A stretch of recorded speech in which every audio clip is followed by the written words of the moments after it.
దూరదర్శన్ సప్తగిరి ప్రేక్షకులకు హనుమత్ జయంతి మహోత్సవ శుభాకాంక్షలు. ఈరోజు హనుమత్ జయంతి పర్వదినం. ఆంజనేయ స్వామి అనే పేరు పలికినంతలోనే పండు ముసలివారి నుంచి చిన్నపిల్లల వరకు, స్త్రీలైనా పురుషులైనా అందరికీ ఆంజనేయ స్వామి అనగానే ఒక గొప్ప ఉత్సాహం కలుగుతుంది, ఒక చైతన్యం కలుగుతుంది. రామదాసుడుగా, రామబంటుగా, సీతారాములను కలిపినటువంటి మహోన్నత కార్యసాధకుడిగా ఆంజనేయ స్వామి మనందరికీ చాలా పరిచయమైనటువంటి వ్యక్తి, ఆరాధ్య దైవం కూడాను. హనుమాన్ అనగానే మనకి ఒక గొప్ప శక్తి కలిగింది, కొండంత అండ మన దగ్గరే ఉంది అనేటువంటి ఒక చక్కటి భావన, ఒక ధైర్యం మనకి కలుగుతుంది. ఇంతటి భావన మరి ఏ ఇతర దేవతల యొక్క పేర్లు తలుచుకున్నా కూడా మనకి కలగదు.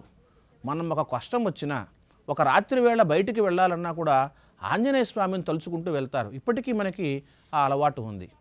అంటే హనుమంతుడు కార్యసాధకుడు, హనుమంతుడు శక్తిమంతుడు, ధైర్యవంతుడు, పరాక్రమవంతుడు, అన్నిటినీ మించి ఆయన గొప్ప మంత్రవేత్త, గొప్ప కార్యసాధకుడు, శక్తిమంతుడు. ఇంకా తెలుసుకోవాలంటే మనందరికీ ఆదర్శప్రాయమైనటువంటి ఎన్నో గుణాలు ఆంజనేయ స్వామిలో ఉన్నాయి. ఎలాగంటే బుద్ధిర్బలం, యశోధైర్యం, నిర్భయత్వం, అరోగత, అజాడ్యం, వాక్పటుత్వంచ హనుమత్ స్మరణాత్ భవేత్ అంటారు.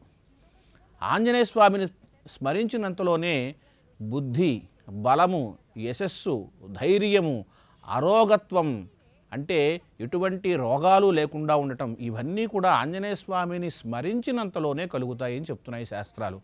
ఎందుకు ఆంజనేయ స్వామికి ఇంత శక్తి వచ్చింది అంటే, ఆంజనేయ స్వామి యొక్క జన్మ వృత్తాంతాన్ని మనం పరిశీలిస్తే, ఆంజనేయ స్వామి జన్మించిన వెంటనే ఆయన ఉయ్యాలలో పడుకున్నాడు.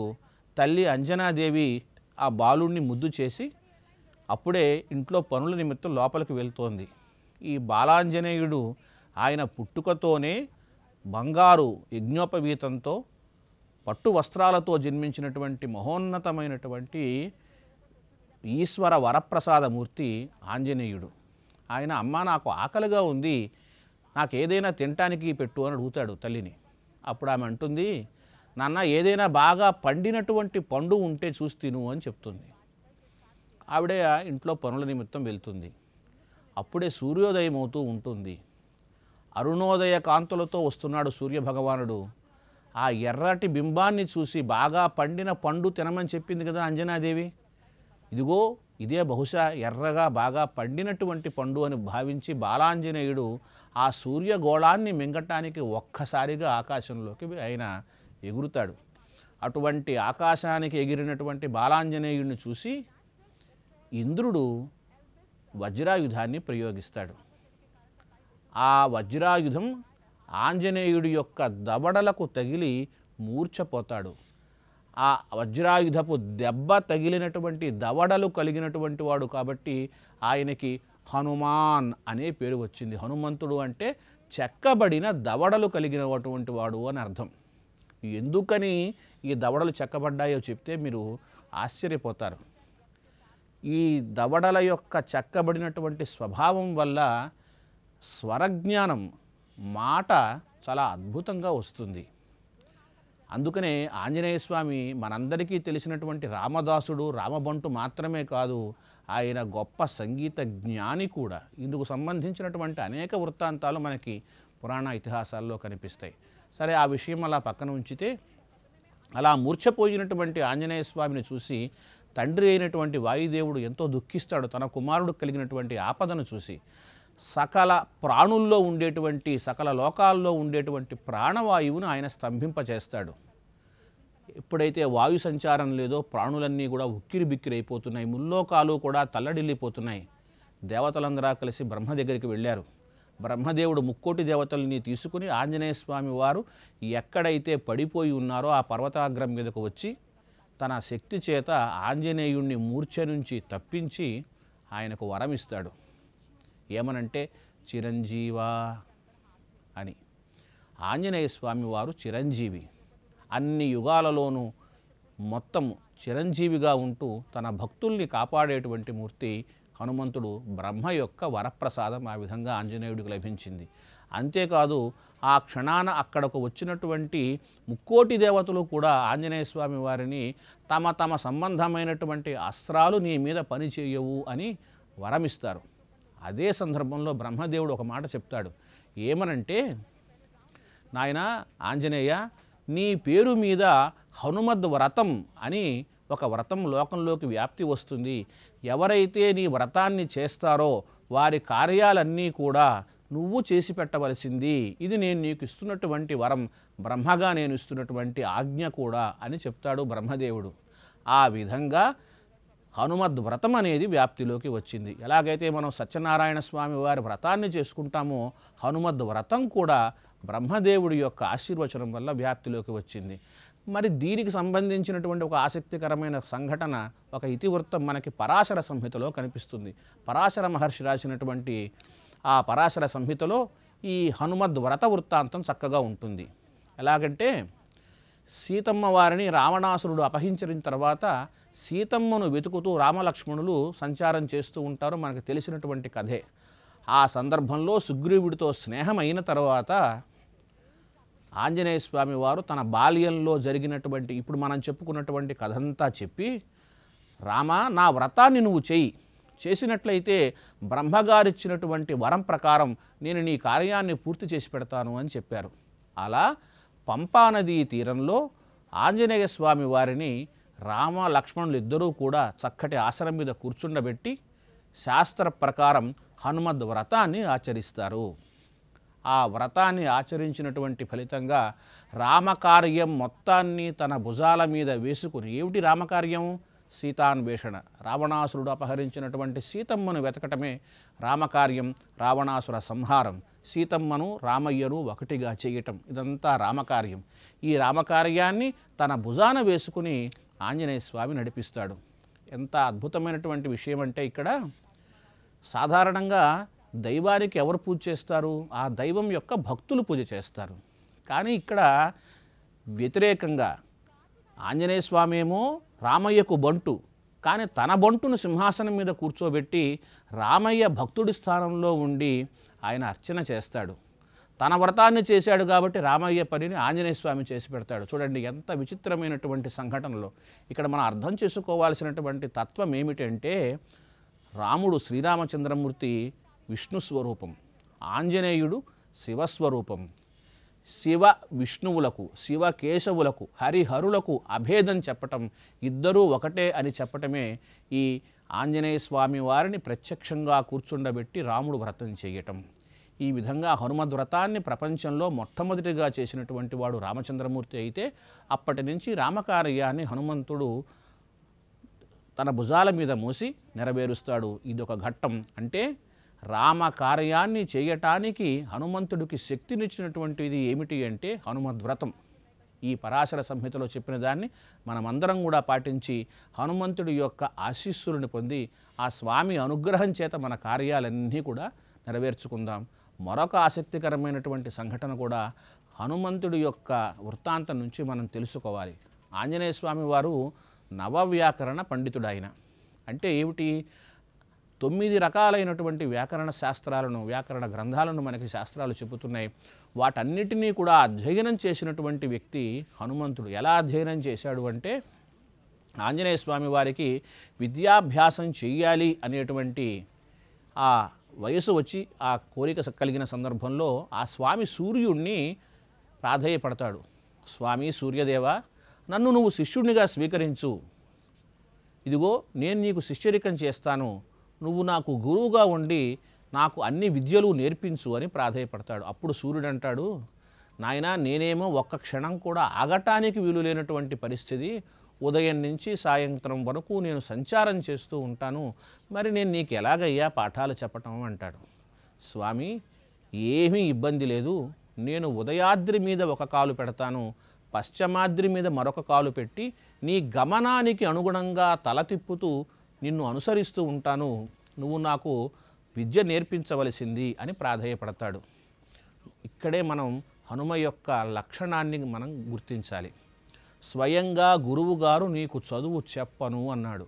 చదువు చెప్పటం నాకు సాధ్యం కాదు, కుదరదు అని చెప్పాడు. అయినా సరే పట్టుపట్టి గురువుగారిని ప్రాధేయపడి గురువుగారు ఏ రకమైనటువంటి అడ్డంకి చెప్పారో ఆ అడ్డంకి తొలగించుకునేందుకు తగినటువంటి మార్గాన్ని వెతుక్కుని మరి ఆంజనేయ స్వామి వారు విద్య నేర్చుకున్నారు. విద్యార్థులుగా ఇప్పటి పిల్లలందరూ కూడా హనుమంతుడిని చూసి ఆదర్శంగా తీసుకుని తెలుసుకోవాల్సినటువంటివి, ఆచరించాల్సినటువంటి లక్షణం ఇది. ఒక విద్యార్థిగా హనుమ ఇంతటి ఔన్నత్యాన్ని, వినయాన్ని ప్రకటించాడు. ఎన్ని కష్టాలు ఎదురైనా సరే విద్యాభ్యాసం చేసి నవ వ్యాకరణ పండితుడయ్యాడు. చిన్న చిన్న కష్టాలకు, చిన్న చిన్న అవాంతరాలకు మేము చదవలేవండి అని వదిలేసేటువంటి ఈ తరం విద్యార్థులు హనుమంతుడిని చూసి నేర్చుకోవాల్సినటువంటి గొప్ప లక్షణం ఇది. ఈ విధంగా ఇంతకుముందే మనం అనుకున్నాం, బుద్ధి బలం యశో ధైర్యం అన్నాం. ఇదిగో బుద్ధిబలం ఎక్కడి నుంచి వచ్చింది? హనుమంతుడిలో ఉన్నటువంటి ఈ రకమైన విద్యాభ్యాసం లక్షణం నుంచి వచ్చింది.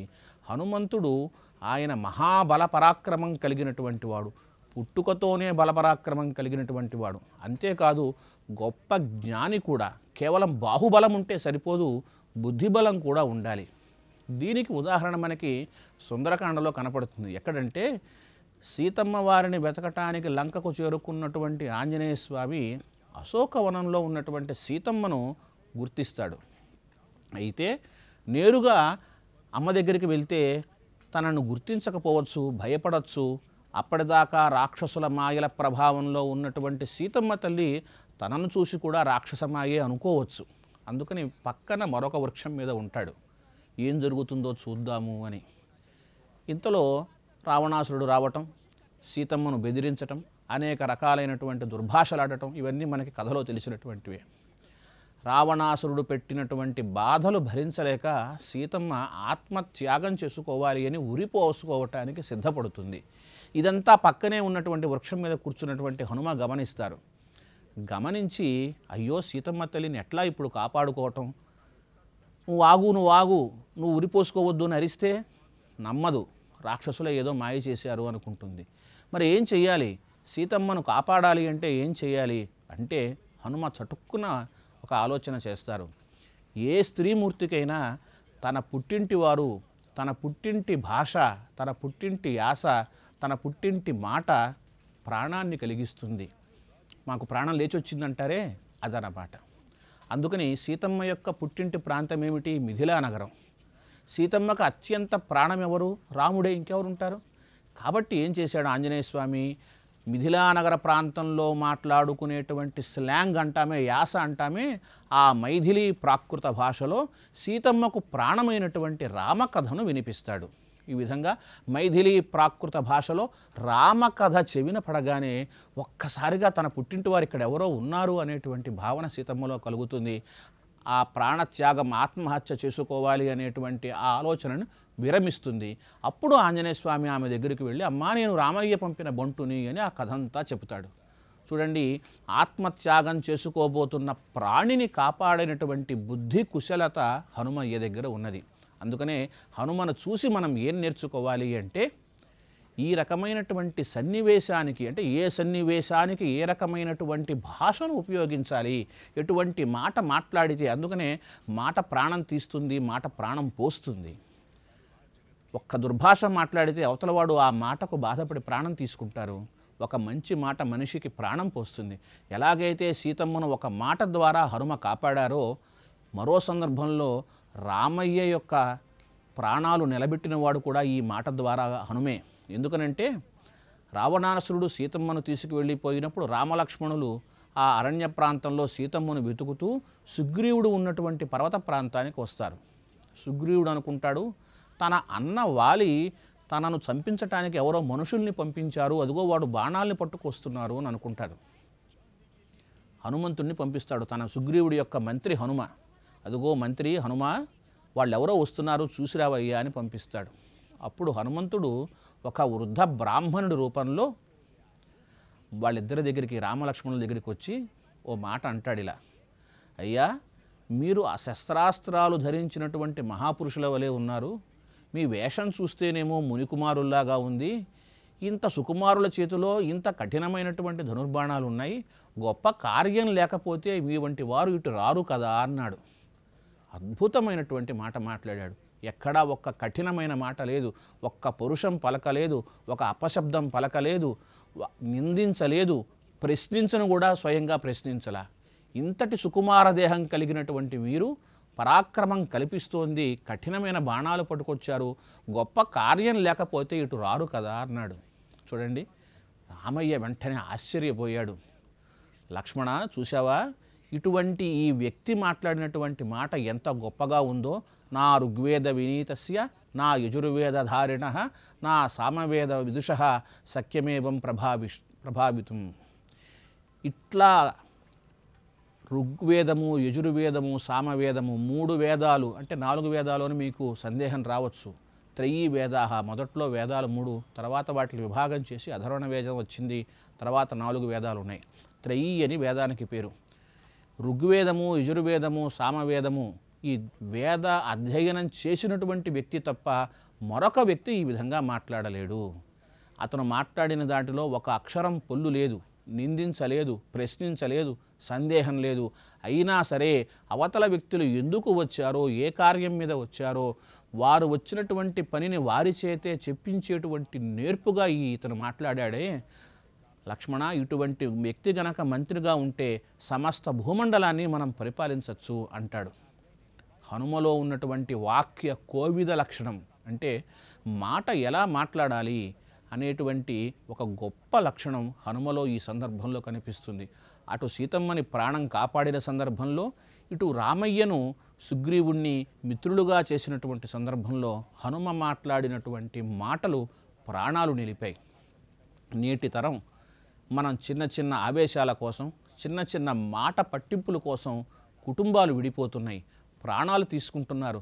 ముఖ్యంగా విద్యార్థి దశలో ఉన్నటువంటి పిల్లలు, యువకులు ఈ మాటల పట్టింపు కోసం ప్రాణాలు తీసుకుంటున్నారు, జీవితాలు నాశనం చేసుకుంటున్నారు.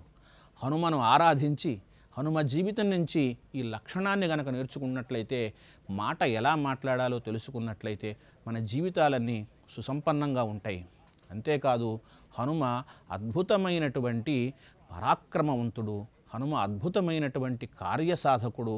ఆయన జీవితంలోని ప్రతి సందర్భాన్ని కూడా మనం పరిశీలించి, మనోజవం మారుతతుల్యవేగం జితేంద్రియం బుద్ధిమతాం వరిష్టం వాతాత్మజం వానరయూధముఖ్యం. చూడండి, బుద్ధిమతాం వరిష్టం, బుద్ధిమంతుల్లో ఆయన గొప్పవాడు. వాతాత్మజం వానరయూధముఖ్యం, వానరయూధుల్లో ముఖ్యుడైనటువంటి వాడు. అటువంటి రామదాసుడైనటువంటి హనుమంతుని యొక్క ఆరాధన సర్వశ్రేష్టమైనది. మనకి మొత్తం కూడా ప్రపంచంలో కానీ ప్రత్యేకించి భారతదేశంలో ఆంజనేయ స్వామి వారి విగ్రహం లేనటువంటి గ్రామం కూడా ఉండదు. ఏ గ్రామ పొలిమేరల్లో అయినా సరే, కనీసం ఓ చెట్టు కింద అయినా సరే ఇంత రాతి విగ్రహం హనుమది మనకు కనపడుతుంది. అంటే హనుమ రక్షకుడు. ఆయన సకల భూత ప్రేత పిశాచాది రాక్షసుల నుంచి, ఆ రాక్షస బాధల నుంచి మనల్ని విడిపించేటువంటి వాడు హనుమ. హనుమద్ ఆరాధన, హనుమద్ ఎంత స్థాపన, హనుమద్ అర్చన, చివరికి హనుమన్ నామస్మరణ కూడా మనల్ని ధైర్యవంతుల్ని చేస్తుంది, కార్యసాధకుల్ని చేస్తుంది. అంతేకాదు, హనుమ మంత్రమూర్తి. మిగిలిన దేవతలందరికీ కూడా ప్రత్యేకంగా నామాలు కనపడతాయి, బీజాక్షరాలతో ఉన్నటువంటి ప్రత్యేక మంత్రాలు, వాటికి సంబంధించినటువంటి ఉపాసనా విధానాలు ఉన్నాయి. కానీ హనుమ అనేటువంటి నామమే మనకు ప్రత్యేకంగా ఒక మంత్రశక్తి, ఒక యోగ సాధన కూడా. హనుమ, ఆ హ అనేటువంటి అక్షరాన్ని మనం ఉచ్చరించిన చోట్లనే మనలో ఉన్నటువంటి ప్రాణవాయు సంచారం మనలో యోగ సాధన చేయిస్తుంది. మూలాధారం నుంచి మనకు సహస్రారం వరకు ప్రాణవాయువు సంచారం చేస్తుంది. ఈ హనుమ అనేటువంటి నామాన్ని పదే పదే ఉచ్చరించటం వల్ల ప్రాణశక్తి సంచారం కూడా ఒక వ్యవస్థీకృతమై మనం యోగ సాధన చేసినటువంటి దానితో సమానమవుతుంది. అంటే హనుమద్ నామస్మరణ మనల్ని యోగ సాధకులుగా తీర్చిదిద్దుతుంది. అందుకనే హనుమ యోగమూర్తి. హనుమను ధ్యానించిన వారు, ఉపాసించిన వారు కూడా యోగమూర్తులుగా తయారవుతారు. అంతిమ కాలంలో యోగ సిద్ధిని పొందుతారు. ఈ విధంగా హనుమద్ ఆరాధన మనందరినీ సర్వ విధాలుగా తీర్చిదిద్ది చివరిగా కైవల్యానికి మనల్ని మార్గదర్శనం చేస్తుంది. మనకు తెలిసినటువంటి హనుమన్ మూర్తి వానర ముఖంతో మనకు కనిపిస్తారు. కానీ చాలా సందర్భాలలో మనం అక్కడక్కడ 5 ముఖాలతో ఉన్నటువంటి ఆంజనేయ స్వామి వారి యొక్క రూపాన్ని చూస్తాం. దీన్నే పంచముఖాంజనేయుడు అని పిలుస్తాం. ఎటువంటి కష్టమైనటువంటి సందర్భం మనకు వచ్చినా, జీవితంలో అనేక రకాలైనటువంటి తీరని కష్టాలు మనకు కలుగుతూ ఉంటాయి. ఇటువంటి సందర్భంలో కానీ, ఏదైనా గ్రహ భూత పిశాచ బాధలు మనల్ని వెంటాడుతున్నా కానీ, ఆ సందర్భంలో ఉపాసన చేయాల్సినటువంటి మూర్తి పంచముఖాంజనేయమూర్తి. హనుమ మొత్తం 21 అవతారాలు మనకి కనపడతాయి హనుమకు. వీటిల్లో ఉపాస్యమూర్తిగా ఎంతోమంది ఉపాసకులు ఆరాధించి ఫలితాన్ని పొందినటువంటి మూర్తిగా పంచముఖాంజనేయ మూర్తి బాగా ప్రాచుర్యం పొందినటువంటిది ఇది.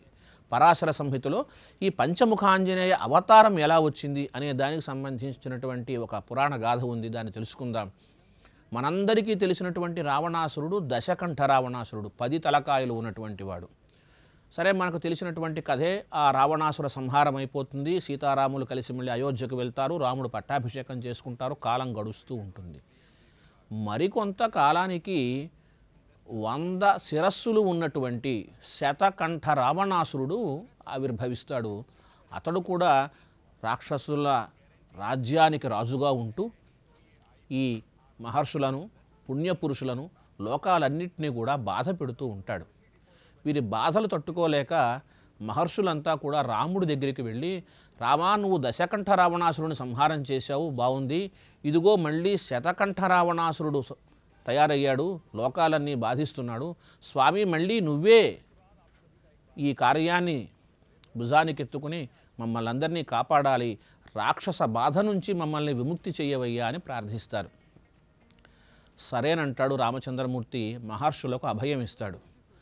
కాకపోతే ఆయనకు ఓ ధర్మ సందేహం కలుగుతుంది. ఇప్పుడే కదా దశకంఠ రావణాసురుడు సంహారం చేశాను, వానర వీరులంతా చాలా శ్రమపడి ఉన్నారు. పైగా రామసేతు నిర్మాణానికి భూమండలం మీద ఉన్నటువంటి సమస్తమైనటువంటి రాయి, కలప, ఈ చెట్లు, వీటన్నిటిని కూడా ఇప్పుడే ఉపయోగించేశాము. మళ్ళీ ఇంత ప్రయత్నం చేయాలంటే ఎట్లా అని ఆలోచిస్తాడు. సరే, ముందుగా తాను సీతాదేవిని, లక్ష్మణస్వామిని వెంట పెట్టుకుని హనుమంతుడితో సహా ఆ శతకంఠ రావణాసురుడు ఉన్నటువంటి ప్రాంతానికి చేరుకుంటారు. ముందుగా వర్తమానాలు ఇవన్నీ కథంతా జరుగుతుంది. అన్ని ప్రయత్నాలు విఫలమై యుద్ధం ప్రారంభమవుతుంది.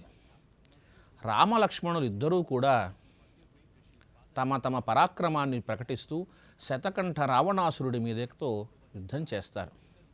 అయితే ఆ రాక్షసునికి ఒక వరం ఉంది. ఏమిటంటే, ఆ రాక్షసుడి రక్తపు బొట్టు గనక నేల మీద పడితే మరొక శతకంఠ రావణాసురుడు ఉద్భవిస్తాడు. ఇలా రాక్షసుడి బొట్టు, రక్తపు బొట్టు నేల మీద పడటం, ఇంకొక రాక్షసుడు పుట్టడం. మరి యుద్ధం చేస్తున్నప్పుడు తప్పదు కదా, బాణాలు గుచ్చుకోగానే రక్తం కారుతుంది. ఆ రక్తం నేల మీద పడంగానే మరొక రాక్షసుడు. ఇలా వందల కొద్దీ, లక్షల కొద్దీ రాక్షసులు ఉద్భవిస్తున్నారు. వాళ్లతో రామలక్ష్మణులు పోరాటం చేస్తున్నారు. చేస్తూ చేస్తూ చేస్తూ అలసిపోయి మూర్ఛపోతారు. ఏమిటి, వెళ్ళింది 9 మనుషులు, రాముడు, లక్ష్మణుడు, సీత, హనుమంతుడు. రామలక్ష్మణులా మూర్ఛపోయారు. మరొక పక్కన రాక్షసుడు విజృంభిస్తున్నాడు. అతన్ని నిరోధించాలి, నిర్జించాలి. ఏం చెయ్యాలి అంటే, అప్పుడు హనుమ సీతమ్మ దగ్గరకు వెళ్ళి నమస్కారం చేసి, అమ్మ, నేను పంచముఖాంజనేయుడుగా అవతరిస్తాను, నువ్వు నా మీద అధిరోహించి మహాకాళీ స్వరూపంతో ఈ రాక్షసుడిని సంహరించు అని ఆయన ఉపాయం చెబుతాడు. అయితే అమ్మవారు సందేహిస్తుంది. ఎందుకని? సీతాదేవి మహాపతి భరత, పరపురుషుడి యొక్క స్పర్శ చెయ్యదు. ఈ సందేహంతో ఆమె ఉంటే అశరీరవాణి పలుకుతుంది. సీతమ్మ, నువ్వు సందేహించాల్సినటువంటి అవసరం లేదు. హనుమ నీ పుత్రుడు, నీ దాసుడు, నీ భక్తుడు. భక్తుడు పుత్రులతో సమానం. కాబట్టి పరపురుషుడు అనేటువంటి భావాన్ని నువ్వు వదిలిపెట్టాల్సింది అని చెప్పి అశరీరవాణి సూచన చేస్తుంది. ఆ అశరీరవాణి సూచనకు అనుగుణంగా వెంటనే సీతాదేవి రాముణ్ణి ధ్యానం చేస్తుంది. రామపాదాలకు నమస్కారం చేసుకుని రామ ధ్యానం చేయగానే మహాకాళీ అవతారాన్ని ధరిస్తుంది. అటు పక్కన ఆంజనేయ స్వామి వారు పంచముఖాలతో మహోగ్రమూర్తిగా పంచముఖాంజనేయుడుగా ఆవిర్భవిస్తాడు. వందే వానర నరసింహ ఖగరాట్ క్రోడాశ్వవక్త్రాంచితం నానాలంకరణం త్రిపంచనయనం దేదీప్యమానం రుచా హస్తాబ్జైరశిఖేట పుస్తక సుధాకుంభాంకుశాద్రీన్హలం ఖట్వాంగం ఫణిభూరుహం దశభుజం సర్వారి గర్వాపహం. వందే వానర నారసింహ ఖగరాట్ క్రోడాశ్వవక్త్రాంచితం. 5 ముఖాలతో స్వామి ఆవిర్భవించారు. నారసింహముఖం మనందరికీ తెలిసినటువంటిదేమో మధ్యముఖం వానరముఖ్యం. వందే వానర నరసింహముఖం, ఖగరాట్ గరుత్మంత ముఖం, తర్వాత గుర్రపు ముఖం హయగ్రీవ ముఖం, సూకరముఖం. ఈ 5 ముఖాలతో వానర నారసింహ ఖగరాట్ క్రోడాశ్వవక్త్రాంచితం. ఈ 5 ముఖాలతో కూడా స్వామి ఆవిర్భవిస్తాడు. అలా ఇటువంటి అవతారం అద్భుతమైనటువంటి మహోగ్రమూర్తి పంచముఖాంజనేయుడు. వందే వానర నారసింహ ఖగరాట్ క్రోడాశ్వవక్త్రాంచితం నానాలంకరణం త్రిపంచనయనం. ఒక్కొక్క ముఖానికి 3 కన్నులు చొప్పున మొత్తం 3 × 5 15 కన్నులతో త్రిపంచనయనం దేదీప్యమానం రుచా హస్తాబ్జై అసిఖేట పుస్తక సుధా కుంభ అంకుశాలు. ఇవన్నీ కూడా స్వామివారి యొక్క ఆయుధాలు. పుస్తకము, సుధా, అమృత కలశము, అంకుశము, క్రోడము, ఇటువంటి ఆయుధాలు అన్నీ కూడా ఈ దశభుజాలతో కూడా స్వామి 5 ముఖాలు 10 చేతులు 15 కన్నులతో మహోగ్ర రూపంతో స్వామి పంచముఖాంజనేయుడుగా అవతరం చేస్తాడు.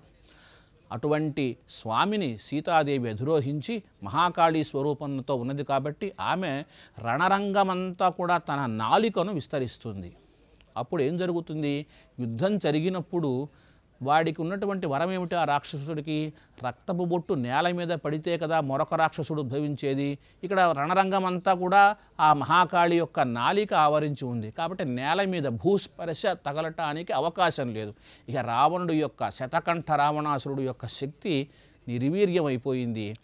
చిట్ట చివరిగా రాముణ్ణి ధ్యానం చేసి సీతాదేవి మహాకాళీ స్వరూపంలో ఉన్నటువంటి సీతాదేవి వదిలినటువంటి అస్త్రధాటికి శతకంఠ రావణాసురుడు నిర్జరుడైపోతాడు, మరణిస్తాడు.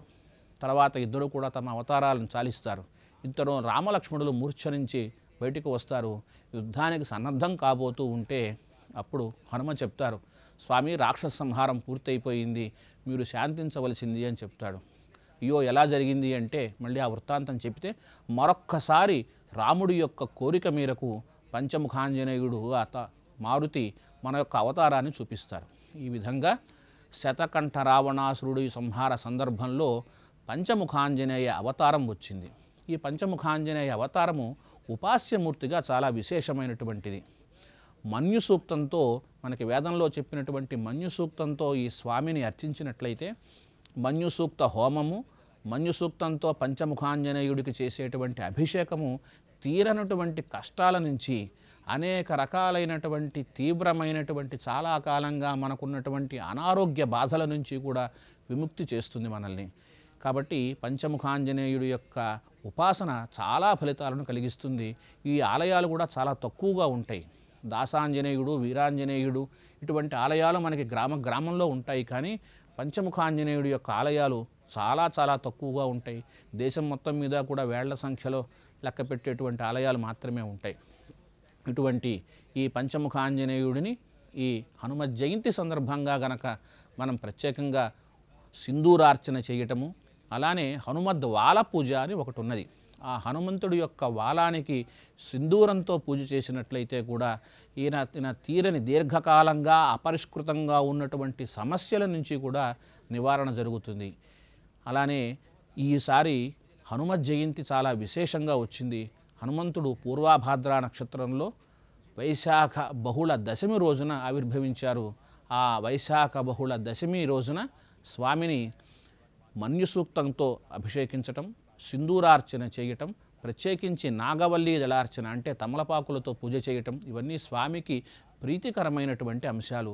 మరొకటి స్వామికి గోధుమ చాలా ప్రీతికరమైనటువంటి అన్న విశేషం. ఆ గోధుమతో చేసినటువంటి నివేదనలు, అప్పాలు కానీ ఏవైనా చేసి నివేదన పెట్టడం.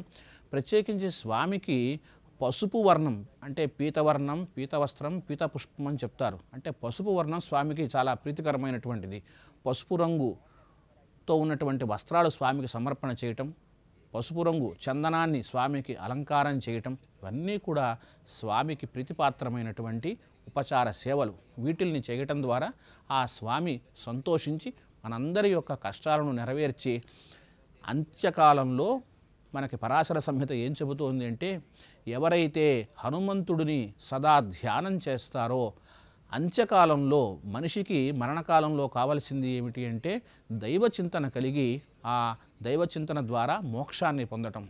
మనకి ఎవరైతే నిరంతరము హనుమను ధ్యానం చేస్తారో, తమ జీవితమంతా కూడా హనుమత్ సేవకు అంకితం చేసుకుంటారో, వారికి అంత్యకాలంలో హనుమంతుడే స్వయంగా వచ్చి వారి కుడి చెవిలో రామతారక మంత్రాన్ని ఉపదేశిస్తాడు అని మనకి పరాశర సంహిత చెబుతోంది. అలా రామమంత్రాన్ని చెవిలో చెప్పటం వల్ల ఆ అంతిమ కాలంలో మనిషి రామ పాదాల మీద తన ధ్యానాన్ని పెట్టుకొని మోక్షాన్ని పొందుతాడు. ఇది హనుమంతుడి యొక్క ఉపాసన వల్ల మనకి కలిగేటువంటి మోక్ష పుణ్య విశేషం.